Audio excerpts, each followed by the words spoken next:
Welcome to the Ice Guys, presented by the Hockey Podcast Network. It is Monday, June the 13th, and it is Ian Cameron with you as we get ready for a Stanley Cup Final that, look, it's got all the intrigue, it's got all the storylines, it's got all the epic hype, I guess you could want for a Stanley Cup Final.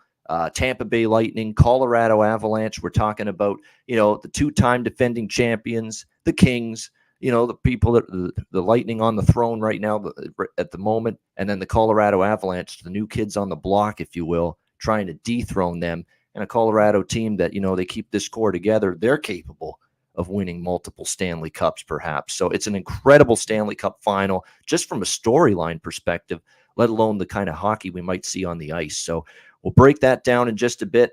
And we have another special guest. It's been a great really a month or so of special guests since the playoffs began. And we have another one joining us today, former NHL defenseman, played with the Ottawa Senators, Tampa Bay Lightning many years ago, and now joining us here on the Ice Guys show on this Monday. We welcome in Brian Lee. Brian, welcome to the show. Thanks for joining us. Thanks for having me. Absolutely. So talk about the Brian Lee hockey journey. You talk about mental and physical adversity. I don't know if there's many people that have fought as much of that as you have throughout your past. So tell everybody about your hockey playing journey to this point, and also what you're doing a little bit right now post playing. Yeah, so I grew up in northern Minnesota, played hockey here, which was a phenomenal experience. Being teammates with all your best friends, who I still see to this day, was phenomenal. Went on to UND and played a couple years there. You can see the shoulder here. You can see the painting over my shoulder. Awesome, by the way. That Senators one. Wow, I'm just looking at it. It's gorgeous. Yeah. Whoever did that did a unbelievable job. Wow. Yeah, and there's a Tampa one back there too. And Lightning. Nice. Wow. Yeah.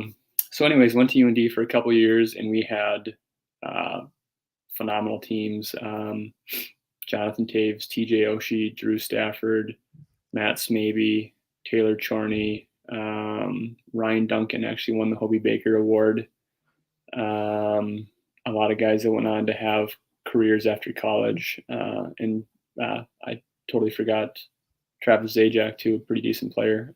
Great two-way player. Oh, yes. Lots of years. Great years with New Jersey. Yep. Yeah. So tons of fun there for 2 years. Good players, good guys. And then I had been drafted before I went to college by Ottawa. So left after my second year, and then was kind of back and forth for a couple years with Ottawa, and then wound up playing there for a while, and then got traded to Tampa, played there for a couple years, and then finally I had a couple knee surgeries when I was younger, but my knee kind of bugged me from the time I was 21 on. So this would have been for you 2008 is really when it started to become a major problem and a recurring problem, right? Yeah, just tough to train. Sometimes, mentally worrying if it's going to hurt during the game or if you can do what you need to do at practice or working out that day. So kind of took its toll. And then finally, the issue that I was having, the piece in my knee kind of broke free, became unstable. So I had a couple surgeries and tried to come back and play. My knee got really sore to the point I went in and had some more imaging done. And the doctor said that piece we tried to fix, it didn't work. So you're going to walk away from hockey. Otherwise, you're going to be wheeled away in a wheelchair. And I said, okay, sounds like a plan. That and the reaction, I'm sure, is obviously devastating. You put your life into playing hockey, and how long was the transition to like, what, this sucks, but now we've got to make the best of it? How long was the, I don't want to say grieving period, nobody died, but at the same time, this is something you poured your life, you poured your heart, your soul, everything into playing hockey for so many years, and now it's basically ripped away from you. I'm sure that's an adjustment, and it's not something you got over easily or quickly. Yeah, it was tough. Luckily, I I had a really good support system, friends and family. I came home and went back to school to finish my degree, and then met some of the guys. I keep pointing the wrong direction, but I played hockey with at UND, and once I graduated, started my current job, medical sales with those guys, which has been a blast.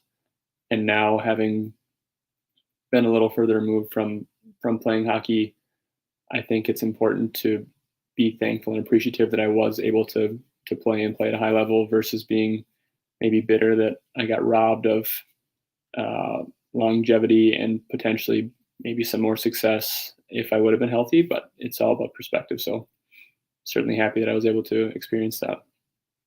Yeah, absolutely. And you had some very good years. You got to play with so many great players, whether it was Ottawa, because I think when you were with Ottawa, what was your first year with Ottawa was 2007 or 2008? Because I remember they played my Sabres 2 years in a row in the playoffs there, 06, and we beat them the first year. Jason Pominville's "Now do you believe" goal from Rick Jenneret. Right. And then the year before, they got us back. It was kind of like a revenge series for Ottawa when they beat Buffalo in the East Final that year, and they went to play Anaheim, obviously, in the Stanley Cup Final. But were you part of those two teams, or was it the year after you joined the Sens? Year after that. So when I first got there, they had just been to the final the year before, and they had the pizza line. Heatley, Spez, and Alfie were there. Wade Redden was there. Chris Phillips. I played with Jason Smith, Sergei Gonchar, Alex Kovalev, Eric Carlson, Kyle Turris, just a ton of really, really impressively talented players and really good people too. Spez was still there, right, too, at the time, right, Spezza? Yep, Spez was there. He's an awesome guy. I just texted him. Retired, of course. Yeah, I just texted him after he had officially announced retirement, and he's going to the front office. He'll do great at that. He's a hockey everybody says he watches hockey games. Like, people want to get away from the rink sometimes, right? They're like, I put in all these hours training and at practice and meetings with the team, playing games, traveling, doing everything revolving around my hockey career. Sometimes when you're not playing or you have a day off, you want to get away, play vids, go golfing, take it, just go out somewhere, do something else, watch a movie, watch Netflix, whatever. There's Jason Spezza watching more hockey. Or watching hockey games. Everybody tells me this guy's just watching more hockey games in his downtime. Yeah, I think a lot of guys like to get away and, like you said, play golf or get away from the game, but he just loves the game so much, and that's probably a big part of why he's had so much success.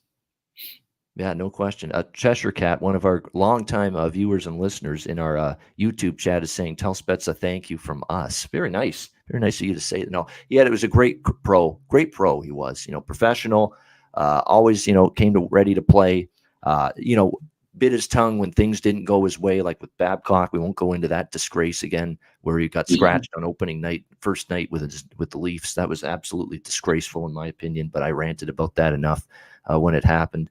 But the bottom line is he was a pro about it. He always took the high road.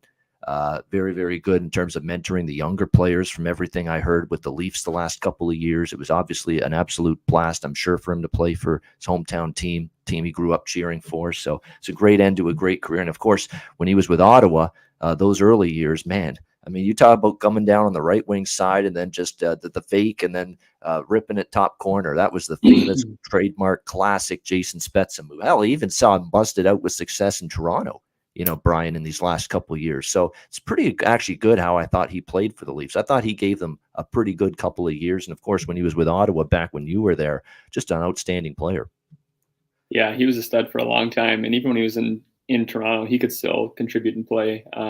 So yeah, he had an awesome career, awesome guy. I'm just happy for him that he's going to move into the next career of his life, or the next chapter, excuse me. All right. So this is a list of players that I'm going to rhyme off, and then I'll mention what the common thread is.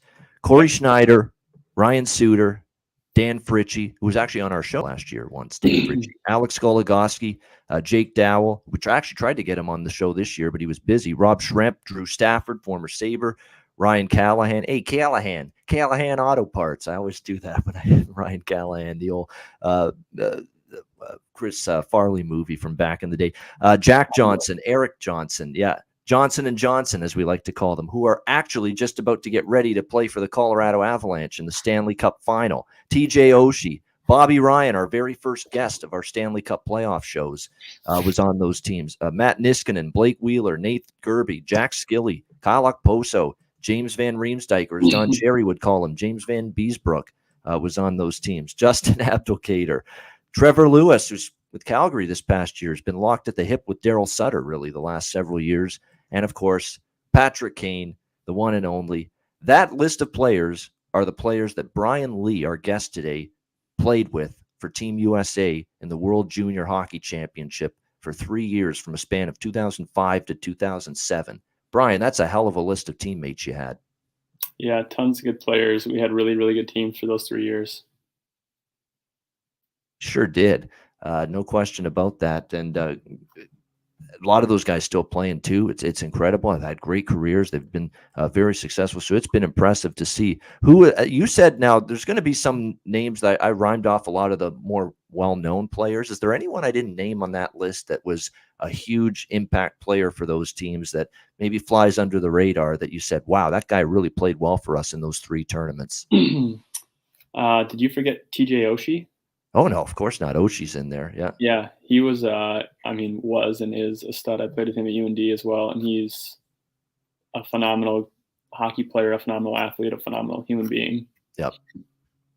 And you know what? A guy that I thought was one of Washington's best players this past year in the playoffs. They got bounced, I know, by Florida in the first round, but I thought Washington ended up playing pretty well, and TJ Oshie in particular had a nice series there in that. But just amazing teams. Yeah, anything World Junior, I'm an encyclopedia on it, Brian, because that tournament is just an institution in this country. I mean, people are glued to the television set year in and year out watching the World Juniors. But it's nice to see that the other countries are really getting into it too. Like there's and then there's these people, like I'm going to say it again. I had my rant a couple weeks ago.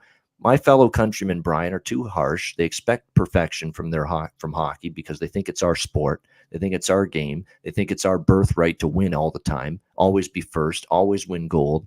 And when they don't win gold, like what happened at the World Hockey Championship, I got people saying, this team's disappointing, very disappointing. They should have made changes. They should have brought this guy over. This guy didn't play any well. What the hell? And I just went off. I'm like, you guys don't get it. Other countries are really good at this sport too and continue to get better at this sport, and especially over in Europe. Like the U.S. is always a threat.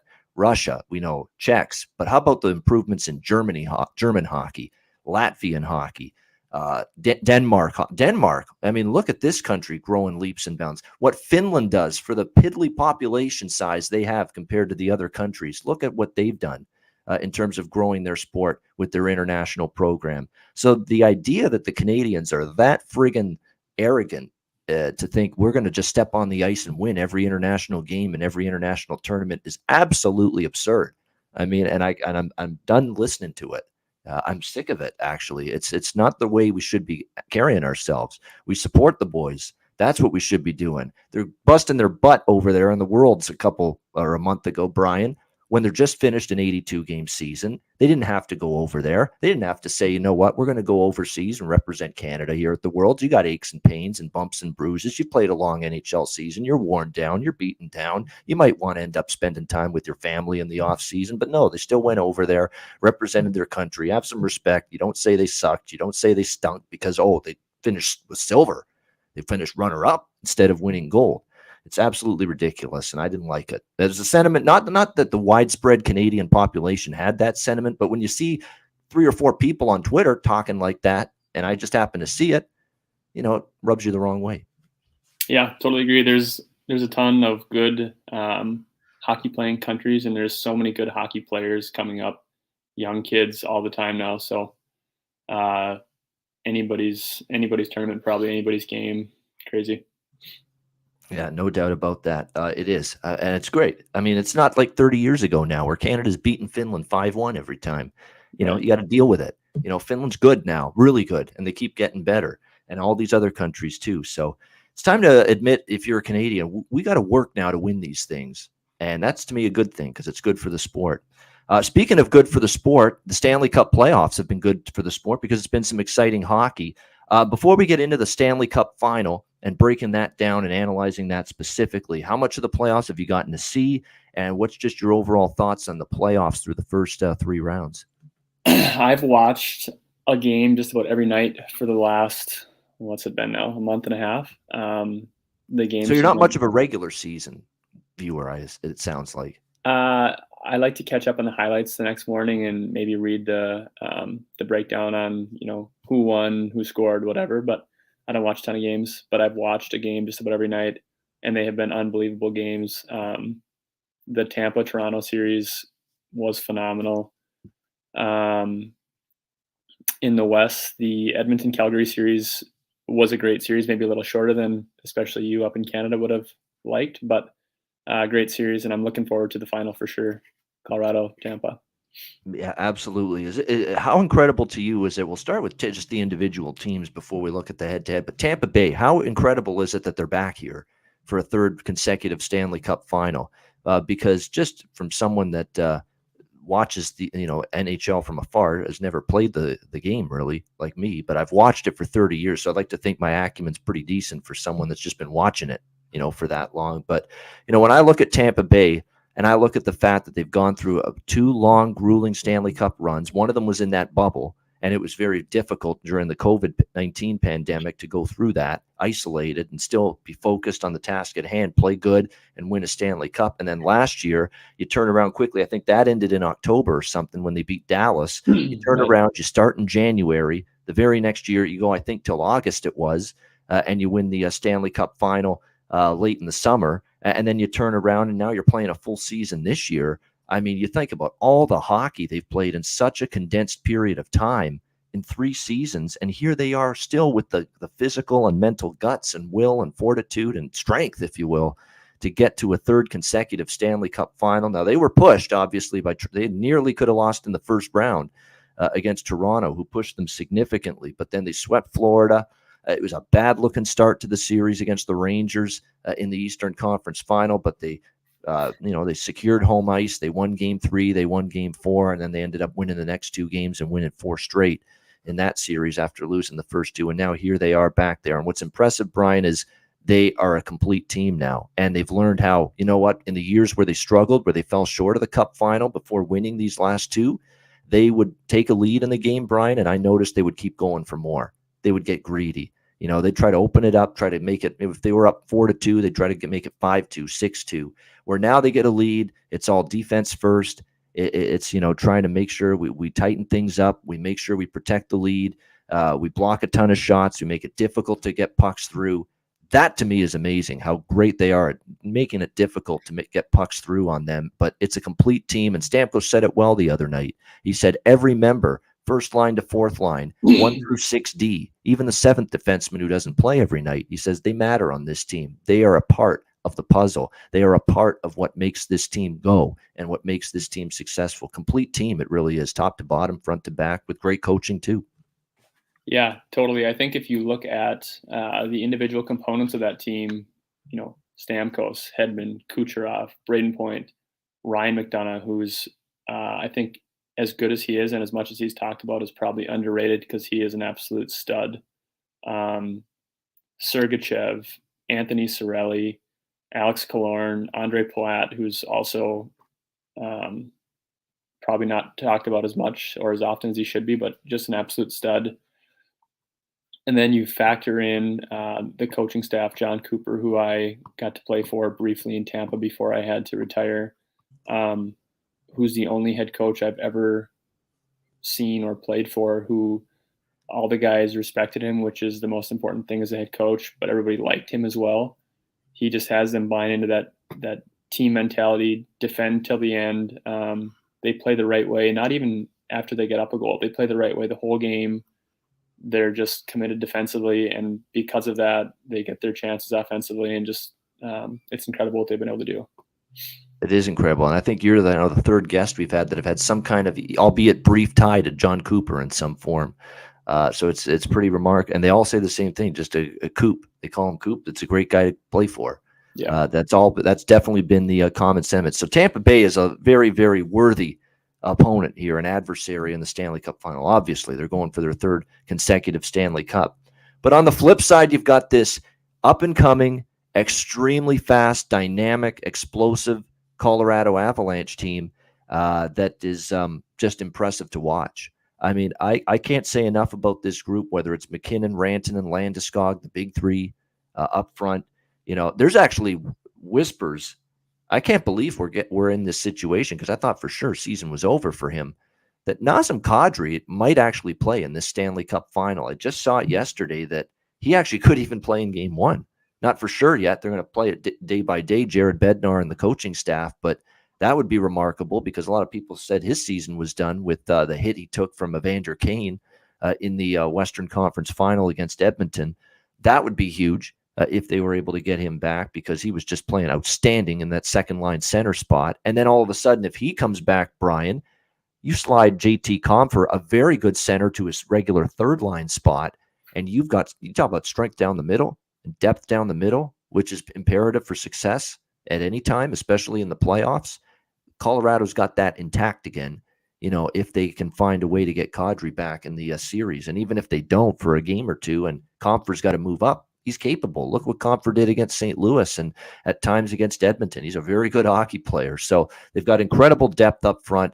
But to me, I want to talk about the blue line. You're a defenseman, and you're a good person to ask this. I've never seen a 1-6 blue line for Colorado do what they do for any other team. I've never seen another team be able to do what these guys can do 1-6 on the blue line.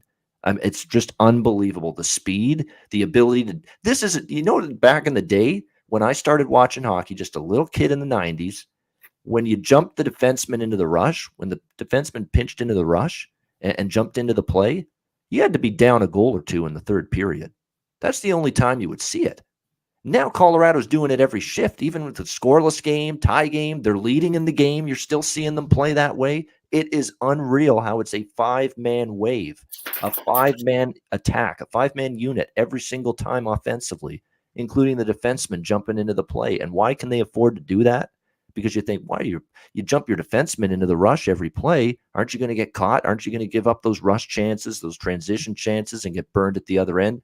Not when you skate like the wind, like 1-6 they do on that Colorado blue line, because you can get back in defensive posture and positioning, when you take those chances. Even if there's a turnover at the opposition blue line, you can get yourself back in proper position, because you've just got this unbelievable skating ability, which Cale Makar has, which Devon Taves has, which I think Bo Byram has. He can skate wonderfully as well. Sam Girard, before he got injured with the broken sternum, he's a great skater. Even the Johnsons, Eric and Jack, they're no slouches with their ability to get up the ice, in my opinion. And of course, Josh Manson, I think he's a solid skater as well, from what I've seen. And they got him, of course, from Anaheim. It was a great pickup. Brian, what do you think of that blue line? To me, 1-6, they can do things that I don't know if another team can do 1-6 defensively. Yeah, I think their group is impressive, and I think both teams in the final, Tampa and Colorado, have a really, really impressive back end. But watching Cale Makar, Devon Taves is really impressive as well, but Cale Makar gets you out of your seat when he picks the puck up. The things he can do, sliding the offensive blue line, jumping in and out of the play, just how he freezes guys, like a little pump fake, a little head fake, whatever, guys who are really good NHL players. He makes them look silly sometimes. Really, really fun to watch that team, and especially those top end guys. Cale Makar is getting compared to Bobby Orr, by people. I mean, that's like high praise. And look, we just hope he plays a little bit longer than Bobby did. Yes, another man that had his career cut short with injuries. But, if Cale Makar has got that, like, I don't know if there's people that say, he's got Paul Coffey and Bobby Orr in him. And I definitely agree with that. Those are two amazing comparisons. Cale Makar to those two great defensemen, Paul Coffey and Bobby Orr. But the fact now that they say he's probably going to be better than Coffey for sure, and he might even be as good or better than Bobby Orr, that is unbelievable ceiling for this guy. If he can maintain this kind of level and keep going for 3, 5, 10 years, I mean, we could be talking about we could be talking about the best defenseman, seriously, of all time. I mean, if he continues this trajectory, because what I'm seeing him doing, Brian, is insane. It's sick. It's wicked. the play of him and is just poised, and the fact that he can rush, up the ice. He can go on a breakaway. He's got an elite finishing ability as well around the net with some of these highlight reel goals. That's a defenseman that's got elite hands and elite finishing ability around the net. Unheard of. Yeah, he's impressive. I think I saw a stat that you needed to play like, let's say, 20 playoff games. Points per game, he's only behind Coffey and Bobby Orr. Is that correct? It wouldn't surprise me. I'd have to double check, but yeah, Yep. he's been impressive in the playoffs and just in general. I think he should win the Norris Trophy. Yossi had an unbelievable year in Nashville, and he's a stud too. But I don't think there's any doubt that Cale Makar should win the Norris this year and probably for lots of years to come. No doubt. And then there's Devon Taves, who's been a terrific fit with Cale Makar on that top pair on the Colorado blue line. And then I have to listen to the old man Lou Lamoriello in the offseason. I've said this a bunch too. Talk about how, you know what, this year we had a tough year, bad start to the year. We were on the road, got back in our new building. We had COVID and injuries. But one of the things that really hurt us, he said, was we didn't really have enough offense from the blue line. Hello, Lou. You had Devon Taves on your team.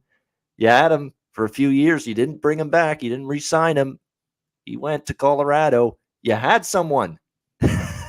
And you let him get away. Oh, my goodness. Imagine that, bemoaning no offense, not enough offense from the blue line, and you had Devon Taves on the team, and you let him go. And now look what he's doing here for the Colorado Avalanche this year. Absolutely outstanding year. Absolutely. You're right, Rich H. in our chat. What a gift of a trade the Taves was. Yeah, it was. You let him get away. It's Colorado's benefit. Islanders, obviously maybe want to do over on that, but too late for that now. I think Bowen Byram's got an incredible future ahead of him too for the Avalanche on that blue line. And you mix those three, up and coming young blue chip defensemen with a little sprinkle of veteran experience, ability to grit, to play a little defensively, which Eric Johnson can do. Jack Johnson can do that. Josh Manson's a great player in his own end as well, with a little bit of upside in terms of skating ability, and he can even shoot the puck too a little bit. I mean, the blue line's just phenomenal for Colorado, goes without saying. But then there's the Tampa Bay blue line, Brian, and they're not as flashy as Colorado's, but man, they've got winners. They got guys that just know how to win. They get it done. And as Cheshire Cat in our chat says, it's unbelievable. Victor Hedman played every game this season, every one. Didn't get hurt. Didn't miss a game. Unbelievable. You talk about Iron Man status. I mean, but my goodness. And you factor that on top of all the games he's played the last 2 years. In fact, he played every game this season. It's just absolutely remarkable. But you've got him. You've got Ryan McDonough, who's terrific still. Hedman and McDonough are a great 1-2. And don't underestimate Sergachev, he's been a huge component of these successful 2 or 3 seasons in a row for Tampa.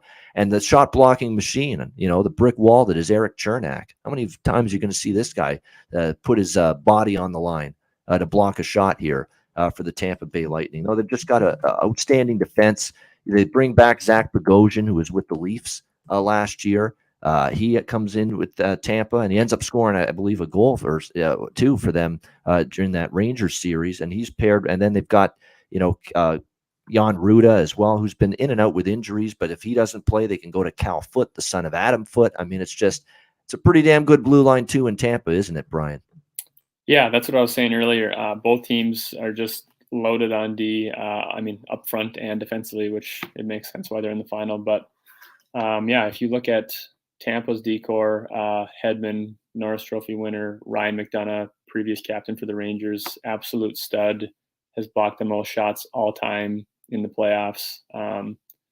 Gets it done offensively, gets it done defensively. I don't think he gets enough credit for how good he is, and he gets a lot of credit, so that's saying something. Mikhail Sergachev had the big game. Was that game 5, I think, against the Rangers? He scored the goal, and then the other one went in off Palat shin pads. Zach Bogosian has kind of had a nice little renaissance to his career, can really skate and defend well still. He's a big, strong guy. He has a physical aspect to his game. Put you down on your keister. That's good. You like that? Yep. Yeah, just really impressive. Both teams, their decors, and it's like big guys like Chernak and Manson defend physically. They're hard on guys, which I think you need. But then you have guys like Hedman and Sergachev and Makar and Devon Taves is maybe a little more physical, but they skate so well that their gaps are just so tight and perfectly set up all the time, and that's why they're able to defend so well as well. Yeah, it is. I mean, this you can talk about the forwards all you want, and it's going to be a great matchup up front as well. But I think the blue line matchup's even more exciting for me. And the common hockey fan is always glued to the forwards, the top line, the second line, the forwards. I'm glued to the defensemen in this series because I think both of them they bring a lot to the table, and I think it's going to help make this series good. I think it's very close. The blue line. I just think that Colorado, as we get into the series specifically now, Stanley Cup Final, there it is. Tampa Bay Lightning, Colorado Avalanche. Current series price, very interesting. Colorado minus 180, series favorite here against the two-time defending Stanley Cup champion, Tampa Bay Lightning, or plus 155 in terms of the series price here in the Stanley Cup Final. This is a series where I'm going to stick to my guns, and I'm going to still say Colorado gets it done. I am. And I know I'm going against a two-time defending champion. I'm going against a team that just knows how to win tight games, close games. They just find a way, get that extra goal, make that extra play, get that extra save, get that big penalty kill late in the game. Whatever the case may be, the Tampa Bay Lightning have shown you time and time again the ability to do that. And Colorado, we don't know in a Stanley Cup Final yet if they're able to do that. But we know Colorado has shown enough now this year after the second round being their, albatross, if you will. They couldn't get past it. They finally did this year. And I think the difference for Tampa Bay, especially when you compare this opponent to the New York and Florida series, even Toronto. Toronto's got a mobile blue line, but nothing like Colorado brings, and that's that blue line mobility. This is a completely different animal for Tampa Bay to handle. And this, people have always said to me, Ian, you keep on talking about all the games they've played. Does it look like it's bothering Tampa Bay, that they played 7 games against Toronto? They played 6 against Florida, 6 against New York. They did sweep Florida, which did help them actually get a little break there. But they played those games. They played obviously all 82. They have long playoff runs the last 2 years. Come on, you're making too much of a big deal of the fatigue factor. Does it look like it's bothering them? Perhaps I am. But man, if there's ever a series that's going to be put to the test, whether they've got the physical stamina still and fight this fatigue issue, it's going to be in this series where that's put to the test against Colorado. They are going to try to turn this into a track meet. In my opinion, they're going to try to quicken the pace. They're going to try to get it north-south as quickly as possible. You watch that puck, it's going to be like a bullet right up the ice because they're going to try to wear these guys out, because they know they've played a shit ton of hockey, the last 2 or 3 years. So I think that's definitely going to be a game plan and a strategy for Jared Bednar and the Avs. Try to wear these guys out, get them moving left to right, laterally, the seam passes, that takes a toll on you, that wears you down. And I think Colorado, the Rangers were trying to do that, but they don't think the game, to me, as good as Colorado does. They were trying to look for the pretty play, the Rangers, and Colorado sometimes is victimized by doing that instead of maybe shooting it more. But they are just so much better with the execution of those pretty plays where it's just they think the game at a high level of speed. There was someone in our chat, Brian, they said, the goal against Edmonton where they were looking for an offside and Cale Makar had it at the blue line and they called it a good goal. There were people that said that wasn't accidental. That was Cale Makar actually thinking at the moment, hey, if I get my stick away from this puck and let my teammate here get back on side and then touch the puck, people actually thought he thought at that moment in a split-second decision to do that. And it was all calculated. And if that's the case, man, Cale Makar's hockey IQ is unbelievable if that's true. Yeah, if that's the case, he's playing chess and everybody else is playing checkers. Yeah. I was shocked that goal counted, but then when they went over the rule afterwards, it totally makes sense. And you were talking about you think Colorado's going to win the series, but it's tough to bet against Tampa. I'm going to go with what Denny Potvin always says. He was the color guy when I was in Ottawa. Super nice guy, always good to talk to. He says never bet against Florida for many years too. Yep. Never bet against the champs. And I just think Colorado is high flying and they score a ton of goals. Like you said, it'll be a fun series to watch. But I think Tampa Bay is just so committed defensively and they just manage the game appropriately and they do the right things. So if I was a betting person, I would bet on Tampa. And I'm just hoping for a good series. Yeah, and of course, if you like Tampa Bay, and Brian certainly sounds like he does here, to win their third straight title. And look, like I say to everybody at this stage, it's a Stanley Cup final. You can't ever say to someone, hey, you're a moron for liking Tampa Bay, or hey, you're a moron for liking Colorado. I mean, these are two outstanding hockey teams, and you got to pick one. If you're going to get involved from a betting standpoint, you have to pick one. And certainly when I look at this here, I'll admit, I don't love the price for Colorado. The idea of laying minus 180 with them is not exactly the best appealing price tag in the world.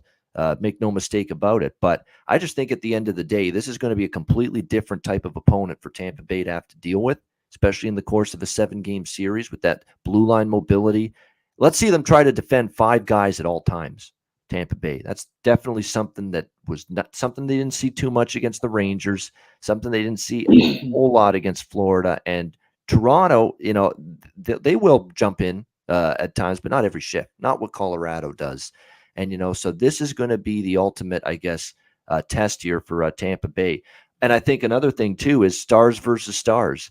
The one thing that scares you if you're Colorado, Brian, Stamkos playing the way he did against New York, Kucherov down the stretch. Look what they got from those two guys. Andre Palat's just a tear. The player props that I've been betting and winning with the most, Brian, and it's unbelievable how undervalued he is Andre Palat. Andre Palat had scored a point in every home playoff game going into Game 6 on Saturday night against the Rangers. Do you know what his price was, Brian, just to get a point in his player prop? Minus 130. That should have been closer to minus 200. You're talking about a guy that has had a point in every home playoff game, and all it was for him to get one stinking point in Game 6 on Saturday night was minus 130. So it's just that's also proof why hockey's a great sport to bet. Odds makers, Brian, I'll tell you this right now, they do not put half the amount of attention and effort into hockey betting lines, setting them accurately, setting them appropriately compared to football, basketball, some of the other sports. And hey, it's fine with me. I'll take advantage. And that was one of those just glaring errors, in my opinion. Yeah, for sure. He's a stud. You were talking about having to defend a wave of 5 as, Tampa is going to be facing a really offensively skilled team with a really good back end in Colorado. I do think if you look to the New York series, Tampa did struggle a little bit to contain Adam Fox. He made a couple of phenomenal plays, especially in their early wins.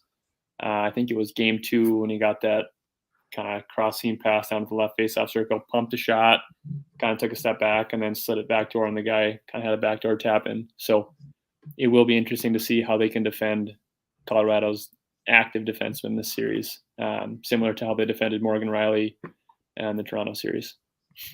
Yeah, absolutely. It's going to be a phenomenal matchup. Again, let's keep our eye on the injury situations as well, because Braden Point, we haven't talked about him yet, but yeah, Braden Point, we know he's Mr. Clutch. He is just an unbelievably big-time performer in the Stanley Cup playoffs. He just finds a way to elevate. There's just certain players where our games at this level, the old Letterkenny line, we're at this level. We have to take it up to this level. And Braden Point is able to do that. For the Tampa Bay Lightning. He can just go from, a solid regular season to just an incredible playoffs. And they've missed him. I know they've gotten this far without him. He didn't play in the Florida series or the Rangers series, but this series they'll need him. And there is a chance we'll see Braden Point back for Game 1 on Wednesday night. And as we said for Colorado, rather surprising, but, the likes of Nazem Kadri and Cogliano as well was banged up a little bit at the end of the series against Edmonton. Both of them might be able to return, if not for Game 1, at least at some point here in the Stanley Cup Final, which would be significant. So as far as we'll get into Game 1 specifically on Wednesday's show. So that's when we'll talk about that. Ian Miller, another Ian, by the way, is going to be a guest on the show on Wednesday with us for Game 1. But you look at the series overall. What I'm going to do is I'm going to do the Game 1 series double because without giving it away, well, I am giving it away saying this, but I actually do think Tampa Bay could win Game 1. And for the same reason why I thought the New York Rangers could win Game 1 against Tampa Bay in the East Long Final, layoff. 9-day layoff. You can talk about that, Brian. Every player says that 9 days is too much. You want the rest. You want 3 days, 5 days, even 6 days. Once you get over a week off, 9 days without playing, especially when you're thrust into the high intensity of a Stanley Cup playoff, a Stanley Cup final game here, you're just not in sync. You're not sharp. We saw it right away, Brian. Tampa Bay in game 1 against the Rangers off the 9-day layoff. Chris Kreider all alone in the slot. How does that happen? A massive blunder defensively in like the first minute of game 1. And it's 1-0 Rangers. And from that point on, they just that whole game, they did not look like the crisp, sharp, on top of their game Tampa Bay Lightning. I'm worried about that now for Colorado, Brian, here in game 1 on Wednesday night. 9 days off since they swept Edmonton last Monday. And I think that could be a detriment to them Wednesday night. Yeah, I think it's difficult, if not impossible, to replicate the speed, the emotion, the intensity that you find in a playoff game alone, let alone this deep in the playoffs in practice when you're competing against your teammates, your buddies. So I wouldn't be surprised if Colorado came out maybe a little sluggish, a little not sharp, and I'm biased. I would like to see Tampa win and go for a three-peat. So I kind of hope they come out sharp, fresh off this recent series, and look to take advantage of Colorado early. Yeah, exactly.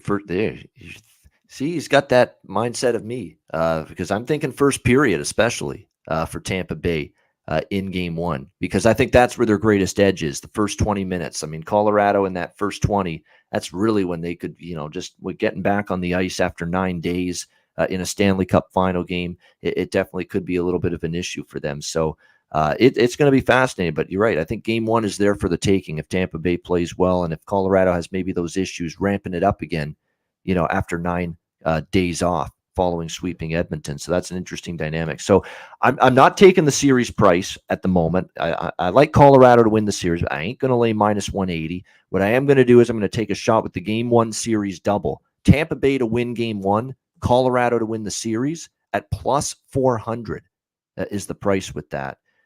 So again, that's Tampa to win game 1, but Colorado to win the series. That's plus 400. So I think that's something that makes sense because I think Tampa could take game 1 with the layoff, and then Colorado's better in game 2. They work the kinks out, and for the rest of the series, they're pretty good. And we know Colorado can win on the road. They've been a phenomenal road team, Brian, in these playoffs. Have they lost on the road in the playoffs? I don't know if they have. I'm pretty sure they're undefeated on the road here in the playoffs, Colorado. I'll confirm that right now, but I'm pretty sure they're undefeated. Didn't lose a game in St. Louis on the road? Yes, they won every game in St. Couis, and obviously they swept Nashville. They won every game in St. Louis, and they swept Edmonton. Swept Edmonton too, yeah. They've won every road game. They're a really good team, period, not just on the road, in the playoffs and in general. They're loaded with talent, with tons of studs. It'll be a great series. It will be, and absolutely. That's why I put this theory behind one of my colleagues, and he said, well, if you like Tampa Bay to win game 1, how the hell could you like Colorado to win the series, knowing they're going to have to win in Tampa? I'm trying to tell the guy, have you not seen the way they've played on the road in the playoff? You don't think Colorado's capable of winning 1 or 2 or even 3 road games? They won both road games in Nashville, which, look, Nashville had issues this year. They were down to their third goalie, with Saros out. They had, Connor Ingram and Big Civ Dave, as I call him. Not Save, Civ. Dave Riddick, because he's not very good. But, and they struggled, Nashville. But still, it's a tough place to play. St. Louis is a great team, Stanley Cup pedigree. Experienced team. That's a tough building. They had a great home record this year, St. Louis, and Colorado won all 3 games there. So this notion that we can't win in Tampa Bay, Colorado, is a bunch of garbage, in my opinion. Of course they can. They've proven it here in the playoffs. So I was shocked when I heard that and it's a good friend of mine too. I'm like, come on. You don't think Colorado can win games in Tampa in this series? You got to be kidding me.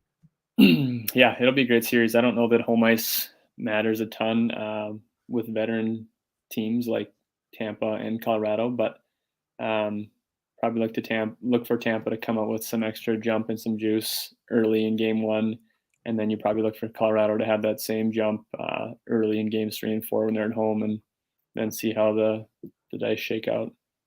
All right, now we'll get into individual player props later in the when we have our shows, our Ice Guys shows the day of the game. We break down each individual game, but Brian, just players to watch out for for Tampa and for Colorado. In your opinion, who are players that you think are going to light up the score sheet, points, assists, goals? Who are going to be those offensive difference makers? And don't be scared to pick someone maybe in a third liner or a fourth liner, or even someone down the lineup a little bit that might be an unsung hero here. But who are some players you're targeting to have offensively impactful series for these two teams? Well, I'll answer your question with a question. How many guys can I pick? Because there's so much offensive firepower on both teams. Palat stands out for me for Tampa just because he's a point machine right now. We're not talking about necessarily scoring goals. We're just talking about points as well and just chipping in, and he's been doing that. Yeah, Palat, obviously Kucherov, Stammer, offensive studs. You know they're going to come through regardless, whether it's, if they have an off game or they have a slow period, they're going to get their points, their goals, their assists. I think Braden Point, when he comes back, will be a big factor in the series. He is kind of the engine for that team. He's so fast. He just hounds the puck. He makes things happen. So I think he'll factor in. And then at the blue line, I would look to Ryan McDonagh and Victor Hedman. I mean, all the obvious picks here, but they're just too good with Hedman being on that top power play unit, and Ryan McDonagh just seems to come up with clutch goals, assists. If you look back in the last couple of playoffs, he's had that backdoor seam pass, I think, to Kucherov late in a game to win a game. Just a really, really strong player. If I'm going to go off the board for Tampa, I would maybe look to Alex Killorn, who typically is a stud in the playoffs and hasn't had a ton of success offensively, although he's been great in that shutdown role last series with the Kreider and Zibanejad line, with his new line with Cirelli and Hagel, I think. For Colorado, if Kadri comes back, he was having a phenomenal playoffs and, the nice icing on the cake of a really, really phenomenal season. So I'd look to him. It'll just be about, can he find that rhythm again that he was in? Yes. Yeah, but he's a veteran guy. He's been around a long time. I would think that he should be able to come back and get to it pretty quick. It was a thumb injury, so I'm sure he still has his legs. He was able to skate and keep working out. Obviously, McKinnon, Landeskog have been hot and will continue to be hot. Taves and Makar, we've talked about them the whole show. I think they'll have a phenomenal series. I think that Byram might be a guy that if he's undervalued, you could look to him. And maybe even Rantanen, who I think had a couple goals late in that series, has kind of picked up his offensive output recently. Yeah, those are good calls. I'm going to throw out a couple that are a little bit, under the radar. For Tampa, there's a few that stand out. There's actually four that, look, everyone's going to flock to player props for Kucherov, Stamkos, Point if he comes back, Hedman. It goes without saying. All the Palat certainly is worth it because of just he's been automatic. But I think players that could really do damage, especially when you think of the fact, the top lines could get taken away at times. Four guys for Tampa. Nick Paul, who's had a terrific year, great two-way player. He's been a threat shorthanded, it seems, every time Tampa's been on the penalty kill. How many times has that guy been busting in for almost a shorthanded chance? Like, he's been absolutely he's going to get paid in the offseason. He's a UFA. Tampa's not going to be able to afford him, but he's going to get good money somewhere. Yes, he is. Yeah, he will, and he's been great as a two-way player, and he's earned it. No question. Ross Colton's another. Brandon Hagel really started to get some chances late in that New York series. They got him from Chicago. Don't sleep on Brandon Hagel for Tampa Bay. I got that, spidey sense, if you will, that he might make something happen. Because look at the last 4 games of that Rangers series, 5-3-2, 4 shots on goal in the last game as well. So he's gotten the shot attempts, the shot chances. Brandon Hagel for Tampa Bay. And the other one that I mentioned, of course, is he snake bit. He had a million chances to score in that Rangers series. He didn't really get on the scoreboard much, but if he keeps doing what he's doing and crashing the net and being the pest that he is, Corey Perry might end up making an impact at some point here for Tampa Bay. As far as Colorado goes, I'm talking about value players, not the usual suspects. For me, that's Lehkonen, who's, I think, a very capable playoff performer. That's Comfer on that third line, who showed you a lot this year. Don't even be scared to look at someone like Darren Helm, who actually, is a great two-way player. I know he's only on the 4th line, but scored the game-winning goal against St. Louis in Game 6. I think he's been more of a threat offensively, the last several games. So keep an eye on all of those players. You get more value in the prop market with some of the players that not only Brian mentioned, but those ones too for me as well.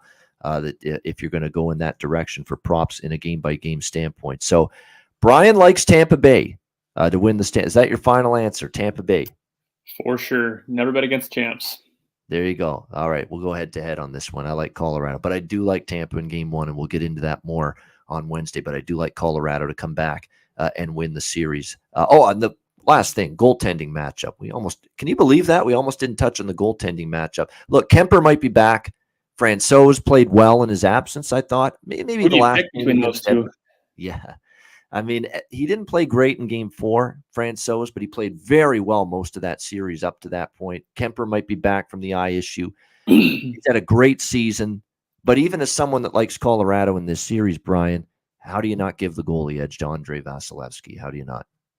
100%. I mean, if you look at that Rangers series, Igor Shesterkin, who had a phenomenal season and most likely will win the Vezina, was phenomenal in that series and did his best to steal them game 6, which I thought could have been, I was just talking about it today at work, 5-6-1 game probably, but he just made a ton of saves.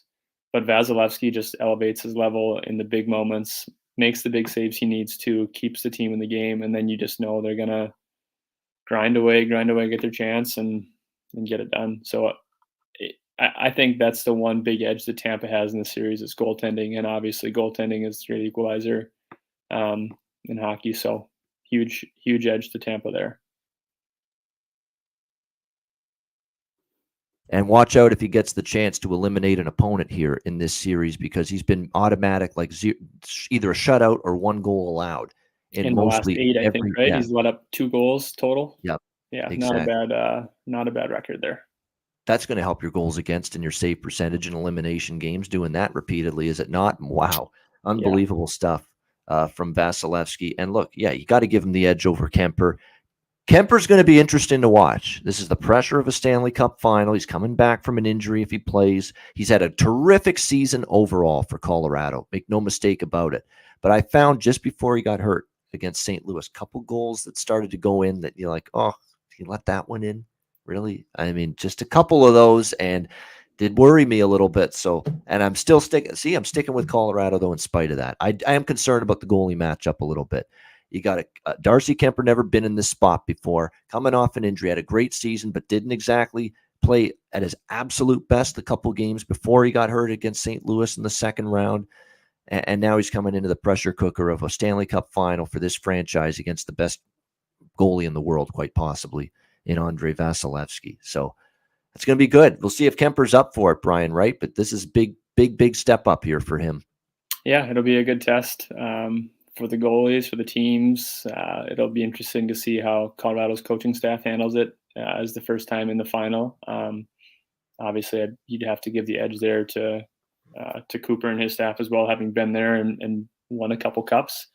But it seems like Bednar and his staff are doing a great job too. So it'll be a very, very exciting series. I will say this, though, just if you look at just some of the advanced numbers, which we try to pay attention to them, expected goal for percentage in the playoffs, Colorado at 57, Tampa Bay at 54. So there is an edge there for Colorado in that regard. In terms of so that to me is pretty significant when you look at these two teams. That's always something you want to factor in. They've generated more, and they've actually given up less in the high danger looks, believe it or not, Colorado. So interesting with that expected goal percentage in their favor here against Tampa Bay. But again, the stats don't bear out just the heart and the will and just how Tampa Bay has been a get-it-done team, repeatedly this year and in the last couple of years. Should be a great Stanley Cup final, no question, and we're looking forward to it. This great show, Brian, absolutely amazing. Great insight, great guest, gave us a great viewpoint, definitely from the player perspective, which we always like with a lot of the guests that we have had on the show. Before we wrap it up, I do want to mention DraftKings Sportsbook, an official sports betting partner of the NHL. New customers bet just $1 on any NHL team, get $150 in free bets if they win. If DraftKings Sportsbook isn't available in your state or province. You can play for huge cash prizes with DraftKings Daily Fantasy Hockey Contests. DraftKings giving all new customers a free shot at millions of dollars in total prizes with their first deposit. Download the DraftKings app, sign up for an account, use the promo code THPN, bet just $1 on any NHL team, get $150 in free bets if they win. That's promo code THPN at DraftKings Sportsbook, an official sports betting partner of the NHL. Must be 21 years of age or older, must reside in a DraftKings Sportsbook state or province. Restrictions apply. See DraftKings.com/sportsbook for details. Gambling problem, call 1-800-GAMBLER. Download the DraftKings app, sign up for an account, use the promo code THPN. All right, Brian, great stuff. Thanks for joining us on the Ice Guys show, and just some final words before we wrap it up. Thank you very much for having me, first off, and looking forward to another great series to wrap up what's been a phenomenal playoffs. Absolutely. We appreciate Brian Lee joining us here on the Ice Guys show. Hit the like button if you're watching on YouTube on the way out. A reminder, the Ice Guys is live 7 days a week, Monday to Friday, 2 p.m. Eastern, Saturday and Sunday, noon Eastern. If you can't watch the show live, download the Ice Guys podcast in audio form on all major podcast platforms, Google Podcasts, Apple Podcasts, Spotify, Stitcher, and iHeartRadio. Download the Ice Guys podcast when you can't watch the show live. No show tomorrow. Just make sure you're aware of that. Our no live show tomorrow. We're doing a pre-recorded one with someone, but Wednesday is our next live show, 2 p.m. Eastern, and we'll get you ready for Game 1 of the Stanley Cup Final. And it's also our next live betcast on Wednesday night, 8 p.m. Eastern. We will have an Ice Guys live betcast for Game 1 of the Stanley Cup Final. So if you want to join us on the betcast, just DM me or send me an email, and we'll make sure you get the link and you're able to join us for the Game 1 Stanley Cup Final betcast on Wednesday night, 8 o'clock p.m. Eastern, Tampa Bay, Colorado, Game 1. Looking forward to that. Great show. Thanks to Brian Lee, our special guest. I'm Ian Cameron. Have a great Monday. Enjoy the games and good luck. We'll talk to you again Wednesday for our next live show of the Ice Guys, presented by the Hockey Podcast Network.